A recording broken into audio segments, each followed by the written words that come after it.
तुम्हारे यह शब्द सुनकर उसको अपने मायके पियर में अच्छा नहीं लगेगा, वो तुम्हारी देली को नहीं छोड़ेगी।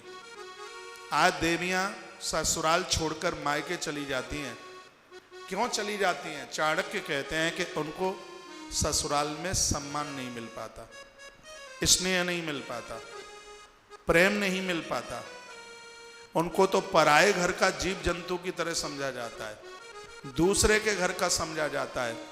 आपस में बात कर रहे हो, अचक से वो कहीं आ जाए तो घर के लोग बोलने से चुप हो जाते हैं, कहीं ये ना सुन ले, और उस घर में कभी बरकत नहीं हो सकती। चाणक्य कहते हैं जिस घर में बहुओं को पराया माना जाता है, जिस घर में बहुओं को दूसरा माना जाता है, उस घर में कभी बरकत नहीं हो सकती। आप भले इंसान हैं तो बहुओं से कभी कोई बात मत छिपाइए।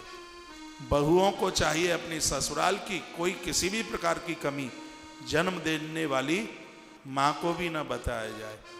यह देवियां ससुराल छोड़कर पियर इसलिए चली जाती हैं, उनको वहां मान नहीं मिलता। उनको अपनी बेटी इतनी प्रिय लगती है, इसने तो दूसरे के पेट से जन्म लिया है। वो लाड़ दुलार स्नेह और प्यार उस बेचारी को नहीं मिल पाता।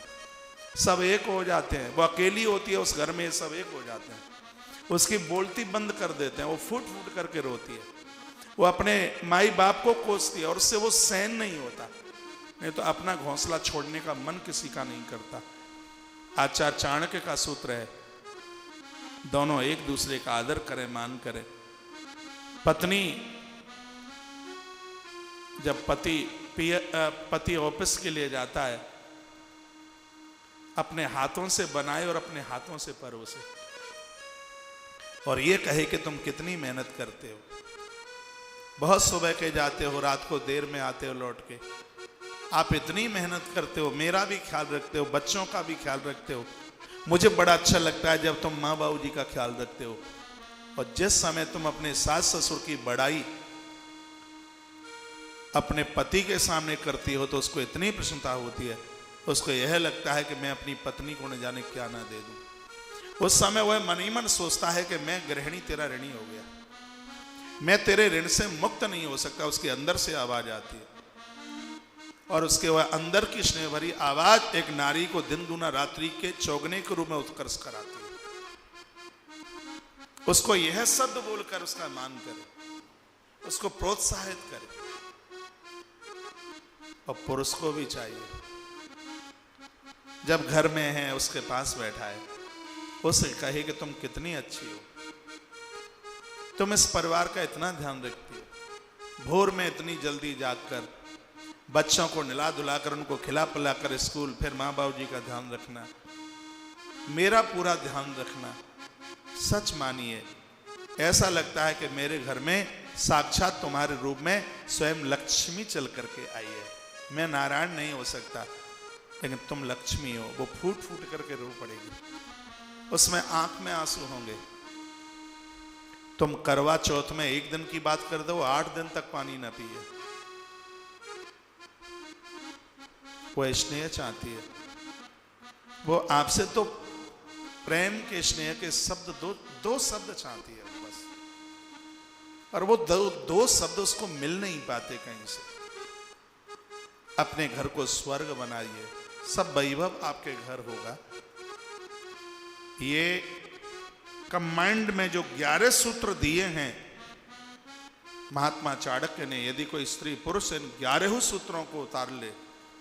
देखिए चाणक्य नीति की कथा, इसमें आपको कहानियां सुनने को नहीं मिलेंगी, इसमें आपको कथाएं सुनने को तो नहीं मिलेंगी, लेकिन बढ़िया जीवन जीने के लिए सूत्र भरे पड़े हैं।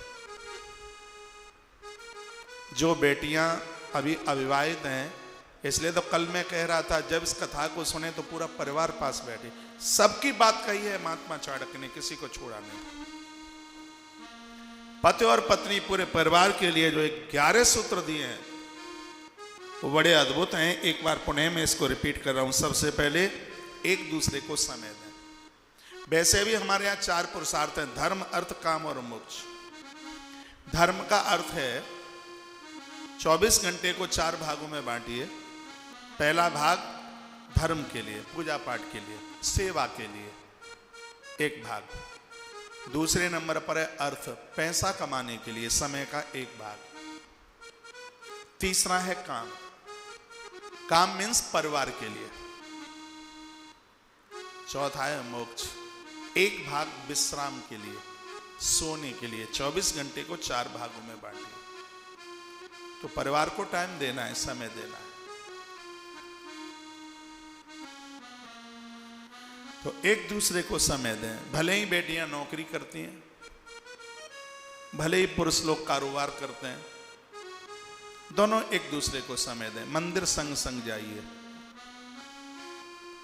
कभी रिश्तेदारी में साथ साथ जाइए, कभी कोई हफ्ते में ऐसा कोई दिन मिलता है, संग संग चलना सीखिए, संग संग जाइए। देखिए आपका परिवार कभी बिखर नहीं सकता। पहला सूत्र। दूसरा है एक दूसरे का सम्मान करें। जब कोई पराये लोग आते हैं तब एक दूसरे की शिकायतें चलती हैं। अपने पियर के आते हैं तो माताएं शिकायत कर देती हैं, भाभी के सामने, भैया के सामने, माँ के सामने, पापा के, ये ऐसे हैं, मेरी सुनते ही नहीं, अपनी मम्मी की बात मानते हैं, अपने ही पापा की बात मानते हैं। मैं तो चिल्लाती रहती हूँ, मेरी तो बात के ऊपर ध्यान ही नहीं दिया जाता।